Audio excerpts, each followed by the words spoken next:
Okay, so today let's talk about hypertension. Some of you asked me to do a part 2 to the last video, and I noticed that quite a number of you asked a lot of questions and needed certain areas of clarity, and I agree we need to do a part 2 because there are certain things that needed to be explained more clearly. So what we're going to do is that let me first of all walk you through the numbers. For example, when you go and have your BP checked, when they are giving you the reading, they'll give you 2 numbers, a number on top, a line, and then another number. So the reading for your BP is given to you like a fraction, but it's not really a fraction per se. It's just the way we record. We record the number on top and the number at the bottom. So the number that we write on top is called the systolic BP or systolic pressure, and the number at the bottom we call it the diastolic pressure. Now these numbers, I'll tell you where they come from. So you see, when the heart pumps out blood, it contracts, and when it contracts, it pushes blood out. Now at the point the heart is contracting to push blood out, the pressure it creates in the system is what we measure as systolic, and it is represented by that number right at the top. Now, once the heart has contracted to push blood out, it will need to relax. When it is relaxing, it is now receiving blood into the chamber. So when the point at which the heart is now relaxing to receive blood into the chamber, the pressure that it creates in the system is what, the pressure that remains in the system while it is relaxing is what we call the diastolic pressure, and that's the number that we write at the bottom. Now you may ask, so doc, what's the normal blood pressure? Normal blood pressure for anybody, especially adults, is the number on top should be less than 120, and the number at the bottom should be less than 80. And the unit measure that we use is millimeters of mercury. Now that's quite technical, you don't need to bother yourself with that. So just bear in mind, next time you go and check your BP, the number at the top should be less than 120 and the number at the bottom should be less than 80. It means that your BP is normal. Now if your BP is normal, what should you do? Should you sit and relax and not bother? No. If your BP is normal, you need to keep it normal. And here's how you maintain it normal. You need to have made certain adjustments, lifestyle adjustments. Remember in the other video we talked about non-medical management of BP. Those non-medical management issues, they are basically lifestyle adjustments that we talk about. And the things that you need to look out for is, number one, if you smoke, stop smoking. Just stop.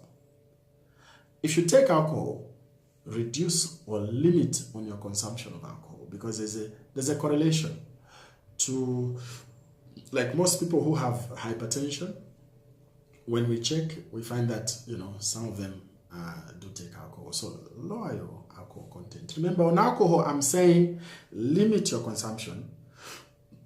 On smoking, I'm saying quit smoking, because alcohol in the right amounts does have some benefit.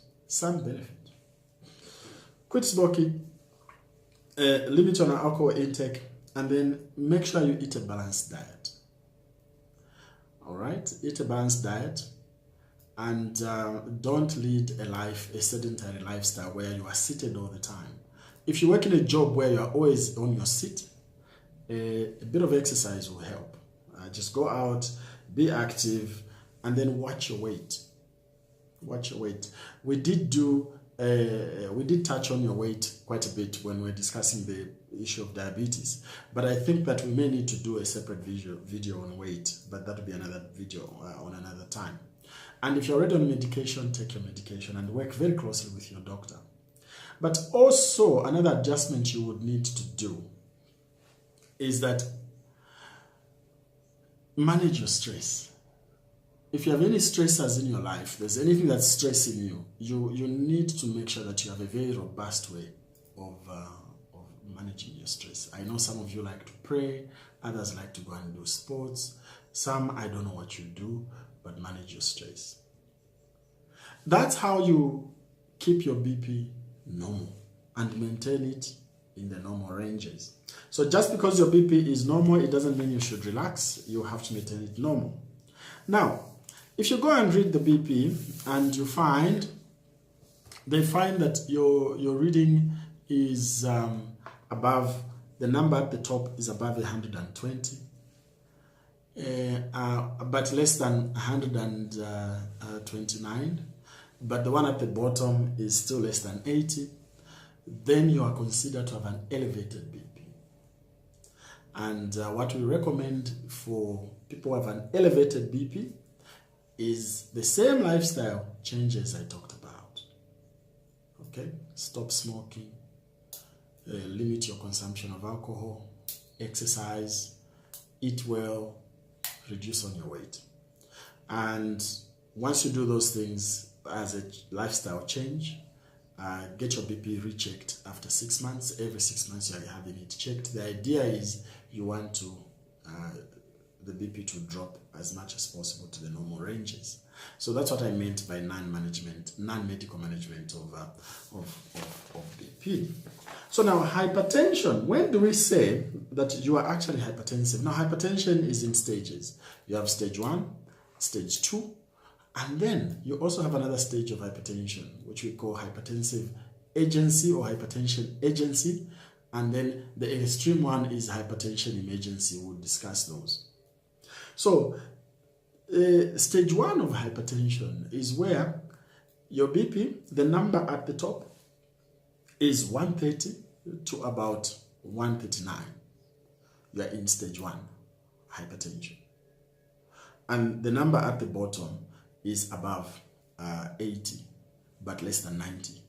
So if you go and check your BP, and the number at the top is 130 to about, is ranging from 130 to about 139, and the number at the bottom is ranging from 80 to about 80 to 89, but less than 90, then we will tell you that you are actually hypertensive and you're stage 1 hypertension. I know that in the previous guidelines, we used to say that if your BP is 140, above 140 over 90, then you're hypertensive. If it's less than that, then you are pre-hypertensive. We've stopped using that kind of terminology.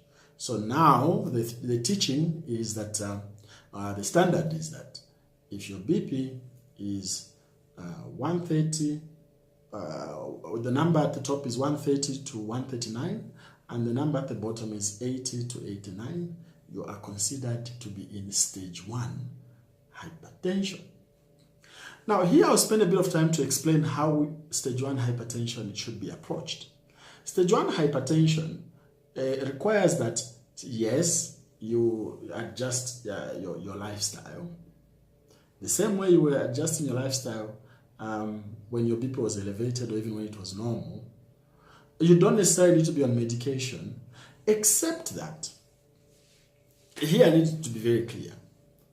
Your doctor is going to do an assessment or your risk assessment for development of cardiac disease or risk assessment for development of stroke, especially if you're in stage 1 hypertension. If that risk assessment is above 10%, like you are 10% or more likely to develop a stroke, or you are 10% or more likely to develop a cardiac complication, a heart complication, when you are type 1 hypertension, we put you on medication. Straight. Plus lifestyle changes. Because we need to lower the BP. But then remember that when you are type 1 hypertension, and you also have diabetes, we have to put you on medication immediately. I hope I'm clear on that.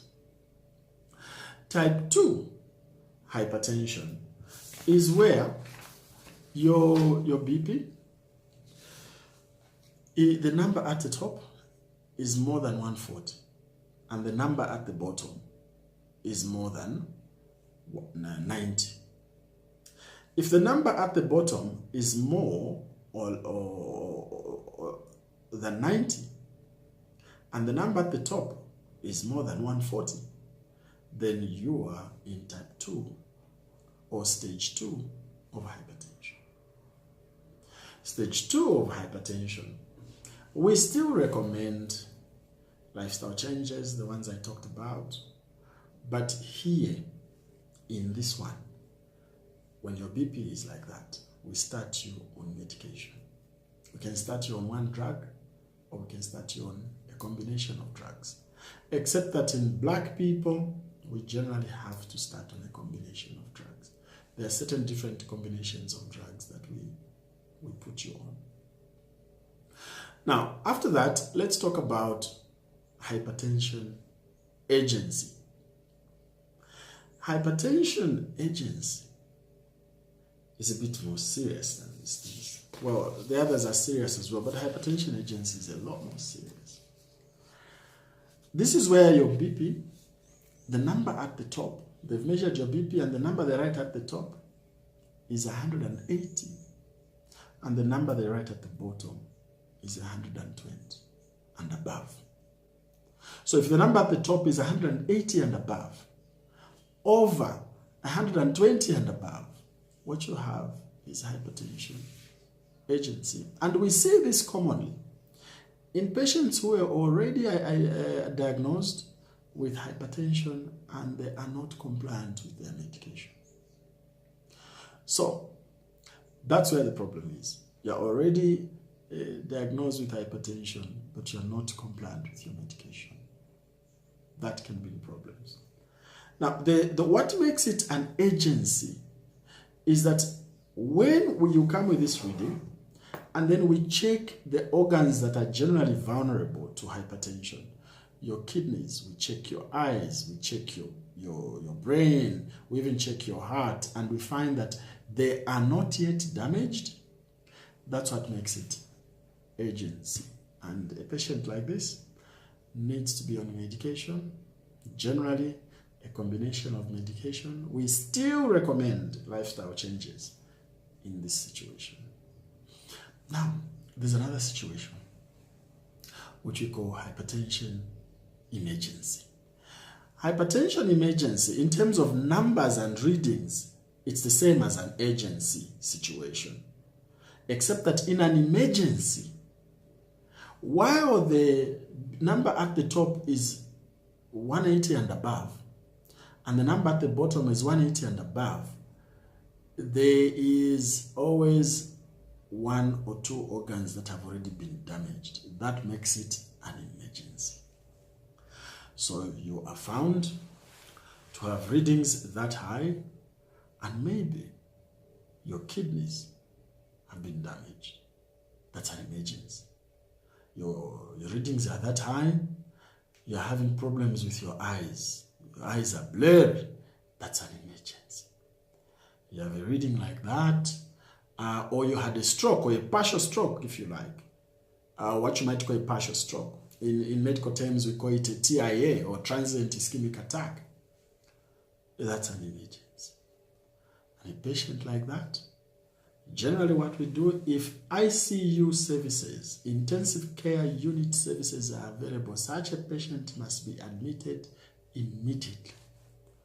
These are patients that we even give injectable antihypertensives, and we keep them in the hospital until we have managed their BP. We've lowered it into normal ranges.